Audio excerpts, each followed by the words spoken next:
नमस्कार, स्वागत आहे तुमचं एमपीएससी वॉरियर्स या आपल्या युट्यूब चॅनलवर। आजच्या व्हिडिओमध्ये आपण आधुनिक आवर्त सारणी म्हणजेच मॉडर्न पिरियोडिक टेबल बद्दल माहिती पाहणार आहोत। आजचा टॉपिक जो काही आहे तो अतिशय इम्पॉर्टंट आहे, कारण याच्यावरती परीक्षा कुठलीही असो एक तरी प्रश्न हमखास विचारला जात असतो।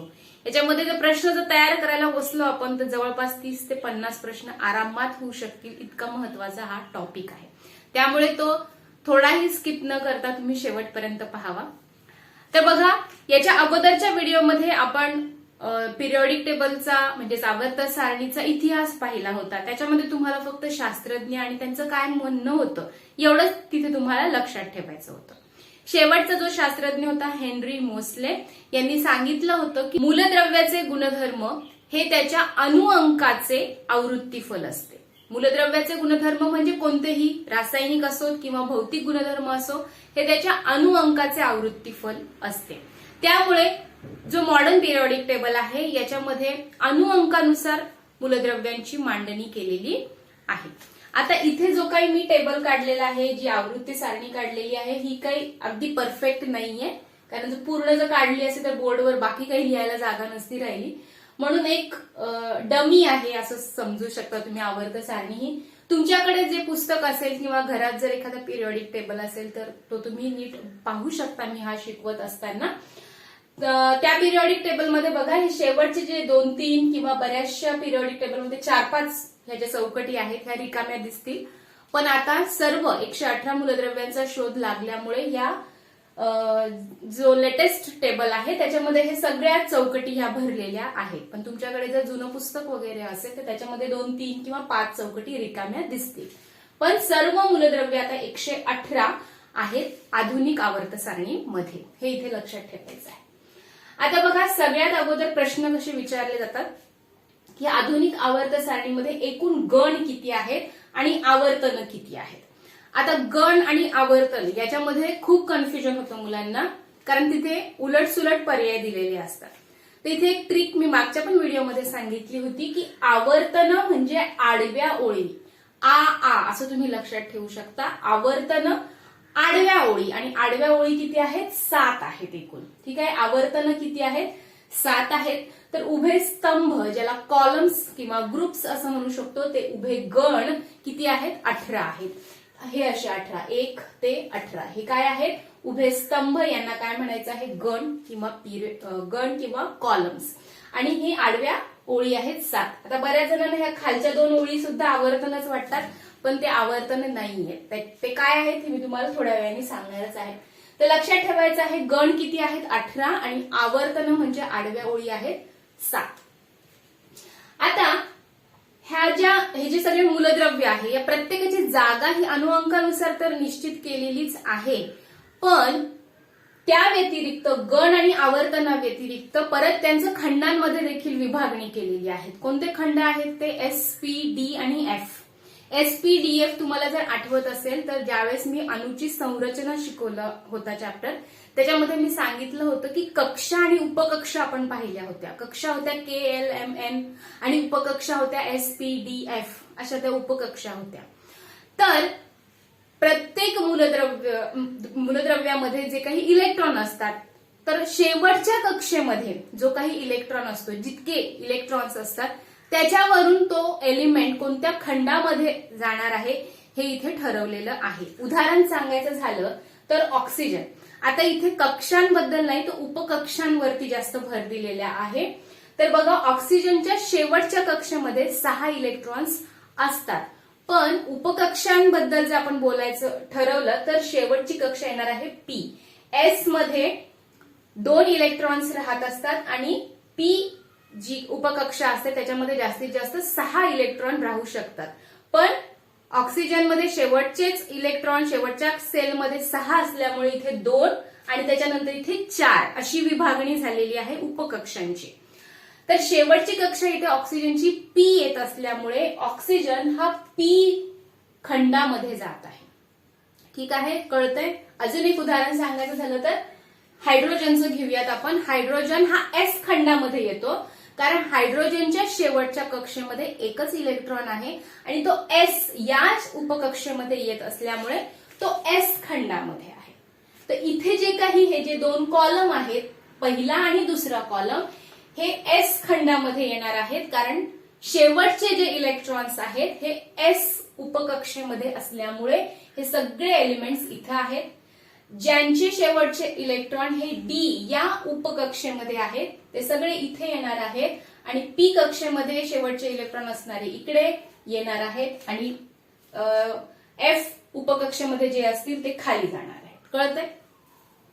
याच्यावरती जास्त डिटेलमध्ये 10वीच्या पुस्तकामध्ये वगैरे दिलेलं आहे.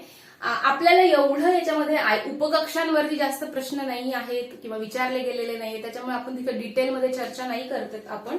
फक्त तुम्हाला इथे एस खंडामध्ये कोणते येतात तर पहिला आणि दुसरा गण किंवा पहिला आणि दुसरा कॉलम किंवा ग्रुप हा एस खंडामध्ये येतो. आणि इथे सगळे अल्क धातू असतात, एवढं लक्षात ठेवायचं आहे. सगळे मेटल्स इथे येतात. ठीक आहे. त्याच्यानंतर जो पी खंड आहे, हा पी खंड 13 ते 18 एवढे सगळे कॉलम, 13, 14, 15, 16, 17 आणि 18 हे सगळे कॉलम हे पी खंडामध्ये येतात. आणि याच्यामध्ये काय येत असतं, याच्यामध्ये सगळे अल्कधर्मी मृदा धातू येतात.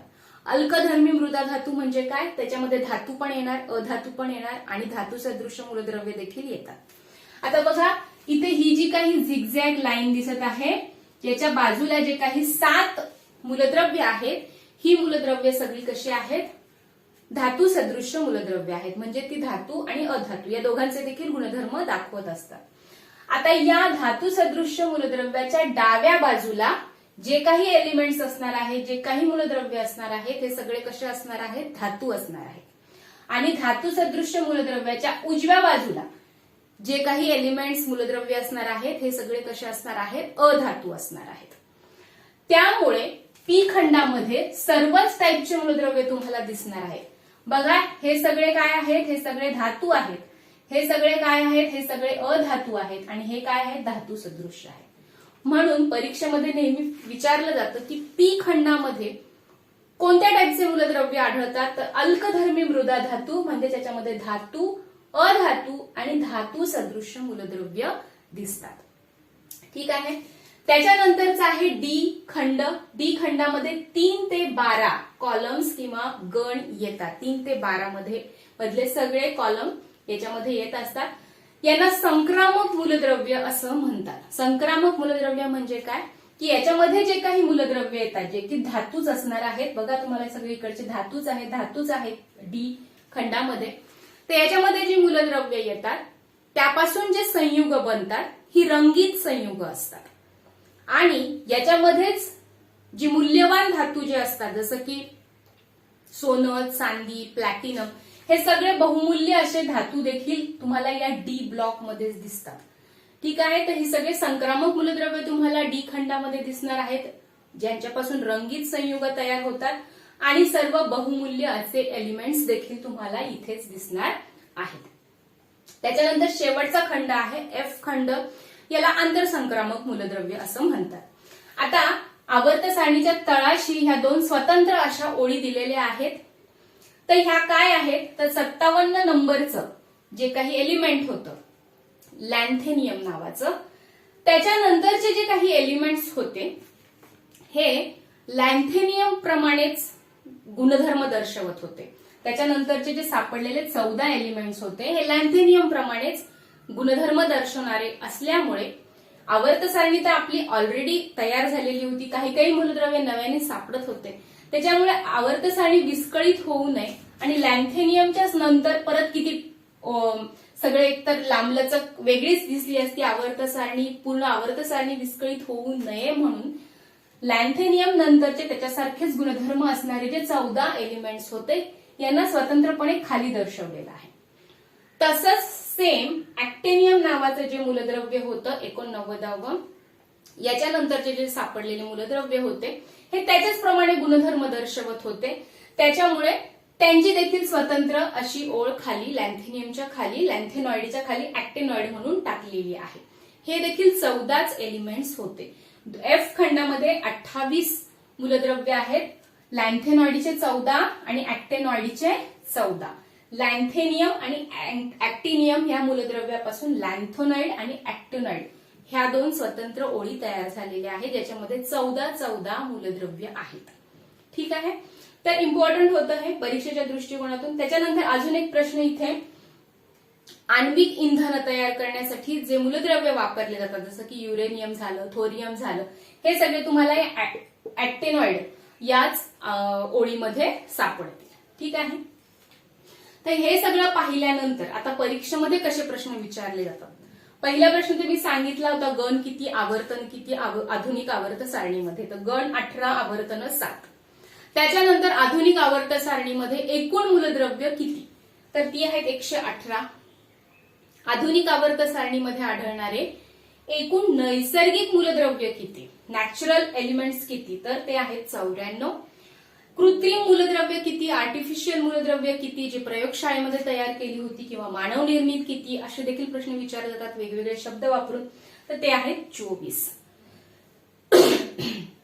त्याच्यानंतर आधुनिक आवर्त सारणीमध्ये एकूण धातू किती असं विचारल्यानंतर ते आहेत 91. अधातू किती 20 आणि धातू सदृश्य किंवा मेटलॉइड्स किती आहेत, तर ते आहेत 7. हे 7 आहेत ते. याच्या इकडचे किती आहेत 91. जवळपास आधुनिक आवर्त सारणीमध्ये सर्व धातूच आहेत, खूप कमी अधातू आहेत 20 आणि धातू सदृश्य आहेत 7. ठीक आहे, त्याच्यानंतर अजून काही प्रश्न विचारले जातात. आधुनिक आवर्त सारणीमध्ये सर्वात हलका मूलद्रव्य कोणता, तर तो आहे हायड्रोजन. त्याच्यानंतर सर्वात जड मूलद्रव्य कोणता, तर तो आहे ऑस्मियम. सर्वात हलका धातू कोणता असा प्रश्न जो विचारला, तर तो आहे लिथियम. लिथियम जो इथे असतो हा इतका हलका आहे, जर त्याला हातावर घेतलं तर कापसाप्रमाणे त्याचं वजन असतं, म्हणजे काहीच नाही. आणि सर्वात विषारी धातू कोणता, तर तो आहे प्लुटोनियम. ठीक आहे, इथे सापडतो तो प्लुटोनियम खाली एफ खंडामध्ये. तर एवढे प्रश्न याच्यावर विचारले जातात, तर ते तुम्ही लक्षात ठेवायचे आहेत. आधुनिक आवर्त सारणीचा फार जास्त डिटेल तुम्हाला काही सगळे एलिमेंट्स वगैरे पाठ करायची गरज नाहीये, फक्त 21 एलिमेंट्स आणि हे धातू सदृश्य मूलद्रव्य लक्षात ठेवली तरी चालणार आहे. 17वा जो गण आहे, 18व्या गणाच्या अगोदर 17वा जो गण आहे याच्यामध्ये हॅलोजन मूलद्रव्य सर्व आढळतात. तर 18वा जो गण आहे, शेवटचा जो कॉलम आहे, याच्यामध्ये सगळे निष्क्रिय वायू सापडतात. निष्क्रिय यांना शून्य गण असं देखील म्हणतात, निष्क्रिय वायू. कारण यांची जी शेवटची जी व्हॅलेन्स सेल आहे याच्यामध्ये यांच्या सगळ्या व्हॅलेन्स सेल ज्या आहेत त्या पूर्ण आहेत. ठीक आहे, अष्टक स्थिती त्यांनी प्राप्त केलेली आहे, त्याच्यामुळे ते कोणत्याच रासायनिक अभिक्रियेमध्ये भाग घेत नाहीत. त्याच्यामुळे त्यांना निष्क्रिय मूलद्रव्य असं देखील म्हणतात. याच्यामधली सर्व मूलद्रव्य किंवा सर्व वायूच आहेत तर ते काय करतात, रासायनिक अभिक्रियेमध्ये भाग घेत नाहीत, कारण त्यांना काही त्यांची संयोजन वगैरे काही पूर्ण करायची नसते, म्हणून ते कसे आहेत, निष्क्रिय आहेत. आता हे जे निष्क्रिय जे वायू आहे त्याच्यावरती काही प्रश्न विचारले जातात. आता बघा, हेलियम पहिला जो आहे निष्क्रिय वायू, हेलियम हा विमानाचे जे टायर असतात त्याच्यामध्ये हेलियम हा वायू भरला जातो. त्याचप्रमाणे निऑन हा जो काही वायू आहे, हा गॅस जो काही आहे, हा कशामध्ये भरला जातो, जे आपल्या घरामध्ये आपण रंगीत बल्ब्स वगैरे लावतो, रंगीत दिवे लावतो रस्त्यावरती वगैरे जे असतात, त्याच्यामध्ये निऑन गॅस भरलेला असतो. आणि टेस्टर जे असतं त्या टेस्टरमध्ये देखील निऑन हाच गॅस भरलेला असतो. आता गॅस आलाय तर इथे नायट्रोजन गॅस बद्दल देखील तुम्हाला माहिती पाहिजे की नायट्रोजन हा देखील गॅस आहे. हा कशामध्ये भरला जातो, तर हा चिप्सचे जे आपण पॅकेट्स बघतो, 10 रुपयाला चिप्स आपल्याला वाटतं एवढं मोठं दिलेलं आहे, त्यात एवढेच काहीतरी चिप्स असतात आपले, बाकी सगळे काय असते, हवा असते. तर ती हवा काय आहे, नायट्रोजन. त्याच्यामुळे काय होतं, त्याचं म्हणजे जे चिप्स भरलेले जे असतात ते खूप दीर्घकाळ टिकतात, वास वगैरे येत नाही त्यांना तेलकट.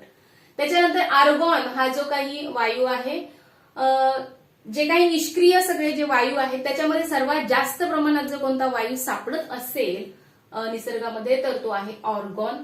त्याच्यानंतर जो क्रिप्टॉन आहे याला स्ट्रेंजर गॅस असं म्हणतात, स्ट्रेंजर गॅस.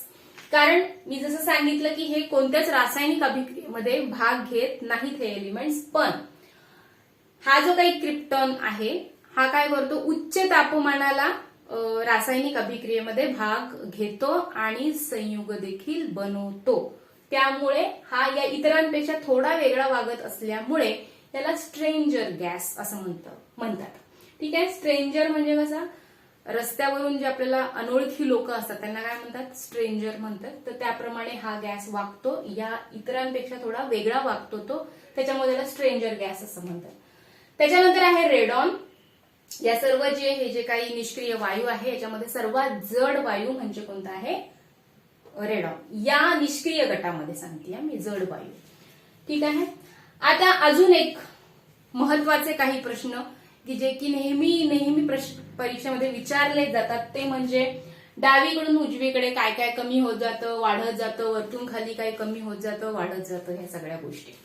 तर बघा, डावीकडून उजवीकडे, ठीक आहे, डावीकडून उजवीकडे आयनन विभव, त्याच्यानंतर विद्युत ऋणात्मकता, अधातू गुण आणि इलेक्ट्रॉन बंधुता कशी होत जाते, वाढत जाते. कारण इकडे सगळे धातू आहेत आणि इकडे सगळे अधातू होत जातात, म्हणजे अधातू गुण वाढत जातात. ठीक आहे. तर ह्या सगळ्या गोष्टी वाढतात आणि ह्याच सगळ्या गोष्टी वरतून खाली जर विचारल्या तर कमी होतात. ठीक आहे. तुम्ही याचा स्क्रीनशॉट घेऊ शकता वाटल्यास. त्याच्यानंतर अणूची जी त्रिज्या आहे, अणूची त्रिज्या, ऍटमची जी त्रिज्या आहे, अणूचा जो आकार आहे, विद्युत घनता आहे, धातू गुण जे काय आहे ते डावीकडून उजवीकडे कसे होत जातात, कमी होत जातात. कसं उलट प्रश्न विचारतात बऱ्याचदा, म्हणजे हे सेमच आहे. इथे जे काही मी सांगितलेलं आहे वाढतं तेच मी इथं कमी लिहिलेलं आहे. ठीक आहे. पण प्रश्न कधी फिरून फिरून विचारतात, त्यामुळे ज्या पद्धतीने प्रश्न विचारलेले आहेत तसंच लिहिलेलं आहे इथे. अधातू गुण वाढतात म्हणजेच धातू गुण कमी होणार आहेत.